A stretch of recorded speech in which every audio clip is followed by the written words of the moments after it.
नमस्कार बंधुरा माधुरीज किचेने आपनादेर सकलके स्वागत जानिए शुरू करছি आजकेर এই ভিডিওটি। आज तैरी करे देखाबो पटल दिए सम्पूर्ण निरामिष एक रेसिपि जेटा लुचि रुटी परोटार संगे खेते दारुण लागे। सेजन्य आमि एखाने 300 ग्राम पटलेर अल्प अल्प करे खोसा छाड़िए दुटो दिक अल्प करे केटे निয়েছি। तारपर जल दिए परिष्कार करे धुए निয়েছি।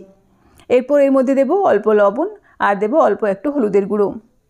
एबार लवण और हलुदेर गुঁড়ো पटलेर गाये भालोभाবে माखिए नेब।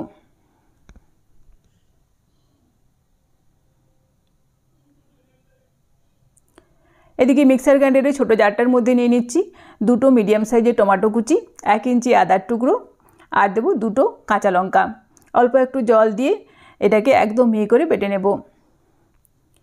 टमेटो आदा काँचा लंकार पेस्ट तैरी हये गेछे। तारपर गैस अन करे कड़ाइर मध्य देब परिमाण मतो सादा तेल। तेल भालोभाবে गरम हये जाওয়ার पर एर मध्य नुन हलुद माखानो पटलगुलोके छेड़े दिচ্ছি। एबार मिडियाम आँचे पटलगुलोके भालोभाবে भेजे नेब।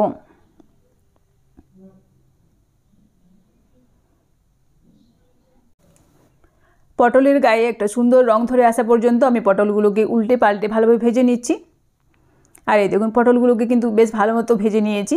एबार এই पटलगुलोके तेल थेके छेके একটা পাত্রের মধ্যে তুলে রাখবো। তারপর ওই তেলের মধ্যেই ফোড়নে দেব গোটা গরম মশলা আর দেব একটা তেজপাতা।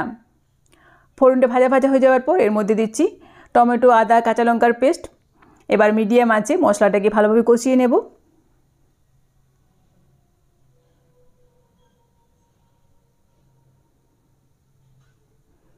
মিডিয়াম আঁচে বেশ কিছুক্ষণ সময় ধরে আমি মশলাটাকে ভালোমতো কষিয়ে নিয়েছি।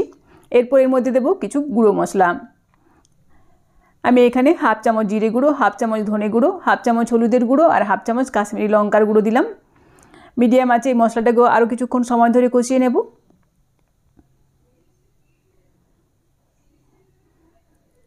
এই দেখুন মশলাটাকে আমি কিন্তু বেশ ভালোভাবে কষিয়ে নিয়েছি। এরপর এর মধ্যে দেব কিছুটা ছানা। আপনারা ছানার পরিবর্তে গ্রেট করা পনিরও দিতে পারেন। তারপর মশলার সঙ্গে নাড়াচাড়া করে ভালোভাবে মিশিয়ে নেব। এই অল্প একটু ছানা দেওয়ার কারণেই কিন্তু পটলের তরকারির স্বাদ আরও দ্বিগুণ হারে বাড়িয়ে দেয়। এরপর ভেজে রাখা পটলগুলোকে ছেড়ে দিচ্ছি। তারপর একসঙ্গে আরও কিছুক্ষণ সময় ধরে নাড়াচাড়া করে কষিয়ে নেব।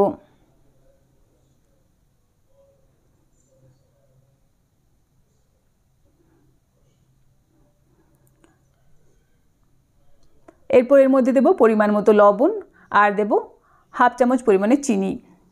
তারপর আবারও নাড়াচাড়া করে ভালোভাবে মিশিয়ে দিচ্ছি। এখানে নুন ও ঝালের পরিমাণ আপনারা অবশ্যই নিজেদের পরিমাণ মতো দেবেন। সমস্ত কিছু একসঙ্গে বেশ ভালোভাবে কষিয়ে নিয়েছি। এরপর দেব অল্প একটু গরম জল। এখানে খুব বেশি পরিমাণে জল দেওয়ার প্রয়োজন নেই, আমি অল্প একটু গরম জল দিলাম। তারপর নাড়াচাড়া করে মিশিয়ে দেব। এরপর গ্যাসের আঁচ কমিয়ে ঢেকে রান্না করব কিছুক্ষণ, যাতে পটলগুলো ভালোভাবে সেদ্ধ হয়ে যায়। 5 মিনিট পর ঢাকা খুলে নিলাম। পটল কিন্তু বেশ ভালোভাবে সেদ্ধ হয়ে গেছে। আমি আবারও একবার নাড়াচাড়া করে নিচ্ছি। তারপর সবশেষে এর মধ্যে দেব অল্প একটু গরম মশলার গুঁড়ো। তারপর নাড়াচাড়া করে ভালোভাবে মিশিয়ে দিচ্ছি। পটল দিয়ে তৈরি সম্পূর্ণ নিরামিষ রেসিপি আমার একদম রেডি হয়ে গেছে। এবার গ্যাসের আঁচ বন্ধ করে দেব। তারপর ঢাকা দিয়ে 5 মিনিট স্ট্যান্ডিং টাইমে রেখে দেব। এভাবে আপনারাও একবার বাড়িতে বানিয়ে দেখতে পারেন। পটলের এই রেসিপি খেতে কিন্তু দারুণ লাগে।